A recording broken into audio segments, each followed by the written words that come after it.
We have never ever seen another LeBron James. Or have we?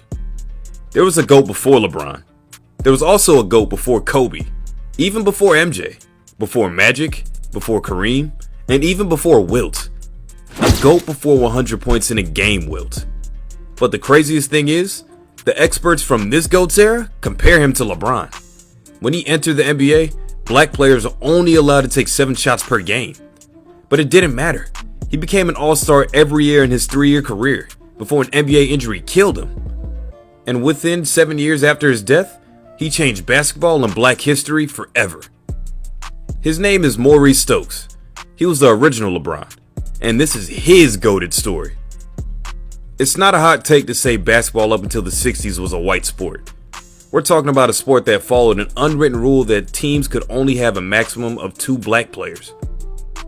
A sport in cities like Boston, which Bill Russell called a flea market of racism after he saw racial abuse, hate mail, vandalism, and burning crosses throughout his career. A sport which blackballed Cleo Hill, a black player who took so many shots his rookie year that he never played again, and the coach who started him got fired. And ever since then, the league never prioritized telling these stories of struggle black players face to make racial progress, the force that reached its culmination in 2020.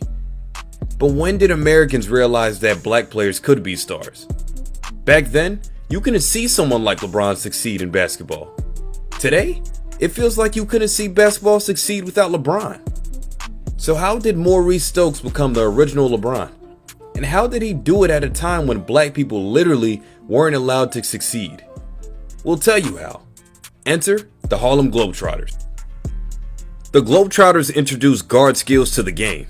White players called them theatrics. They were seen as clowns in the circus.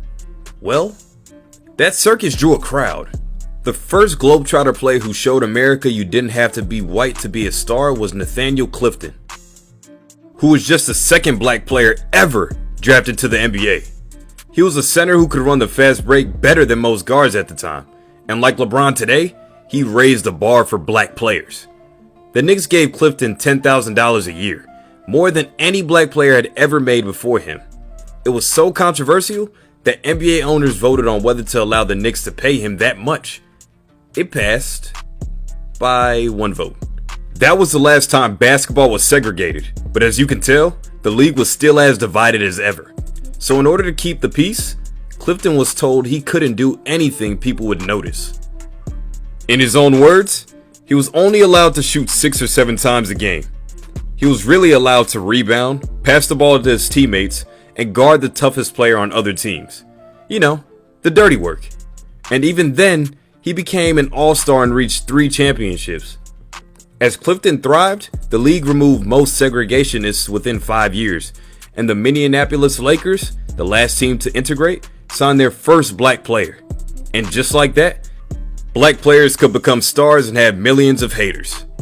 The stage was set for Maurice Stokes. Even before he got to the NBA, it was very obvious that Maurice was special. Actually, he was one of the best talents in basketball history. He played for St. Francis, averaging 17 points and 17 rebounds as a freshman. As a senior, he improved those numbers to 27 and 26. The Cincinnati Royals drafted with the 2nd pick, higher than any black player before him. He would have been first, but the number 1 pick belonged to the same Hawks franchise that blackballed Cleo Hill. Even though the rules accepted black players, the circumstances still rejected them. That was the era Maurice had to play in to become the original GOAT. In his very first NBA game, Maurice had 32 points, 20 rebounds, and 8 assists. At the time, it was the 2nd most points and unequivocally the best overall performance ever in a rookie debut. 2 months later, he broke the NBA rebounder record with a stat line we really haven't seen from anyone other than Wilt Chamberlain. 26 points, 38 rebounds, and 12 assists. All of a sudden, Maurice was dropping 20-20-10 games every week. He led the league in blocks and finished top 10 in steals. His team was below average, but he finished top 15 in scoring, top 2 in rebounds, and top 10 in assists every year of his career. He was the first black player to ever become an MVP candidate and make an All-NBA team. Hall of Fame coach Red Auerbach called him the complete player, capable of playing all 5 positions. He compared him to Magic Johnson. His contemporaries compared him to LeBron. But the goated story of Maurice Stokes is a tragedy. As much potential as he had and as big of an inspiration as he was, his career ended in the most brutal way imaginable. In his 3rd year during the regular season finale, a freak accident changed Maurice's life forever. While chasing an offensive rebound, he collided with Lakers power forward Vern Mikkelsen and crashed to the floor. His head hit the floor and he was knocked out. The Royals medical staff brought him back to consciousness with smelling salts. That's right, not only did he play in the era of implemented racism, he also suffered brain trauma 50 years before concussion protocol became a thing. They put him back in the game a few minutes later. He finished with 24 points and 19 rebounds. 3 days later, Maurice played in his first playoff game. It would be the only playoff game of his career. Before the game, Maurice was nauseous, vomiting, and he had an uncontrollable headache. The coach didn't do anything because 2 other players were also sick, so he chalked it up to food poisoning like the medical professional he was. They also thought the headache came from surgery Maurice had to remove a boil from his neck. So they went into the game and the opposing Pistons won by 17. The loss was bad, but something was much worse. Maurice did not look like himself. He was lethargic, threw passes away, and airballed multiple shots. Finally, at this point, they decided it was time he went to the hospital. They flew back to Cincinnati the same night for Game 2.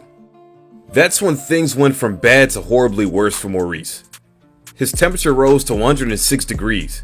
He began sweating profusely, vomiting, convulsing, and bleeding out of his mouth and ears. As soon as they landed, Maurice went to the hospital. He was diagnosed with post-traumatic encephalopathy, a disease that damages the connection between the brain and motor function.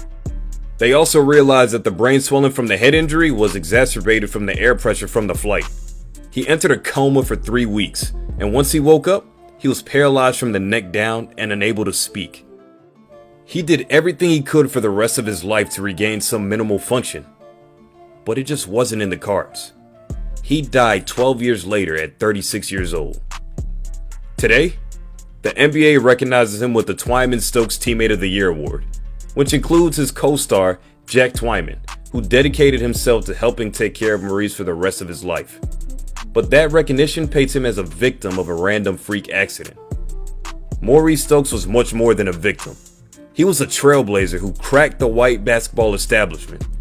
He showed the world that black players can do so much more than the dirty work white players didn't want to do. That the people that looked like him could be superstars. Within 7 years of Maurice Stokes' last NBA game, more than half of the NBA, 2/3 of starters, 3/4 of all-stars, and 6 consecutive MVPs were black players. That is Maurice Stokes' legacy, the original GOAT who proves why black history goes beyond 1 month.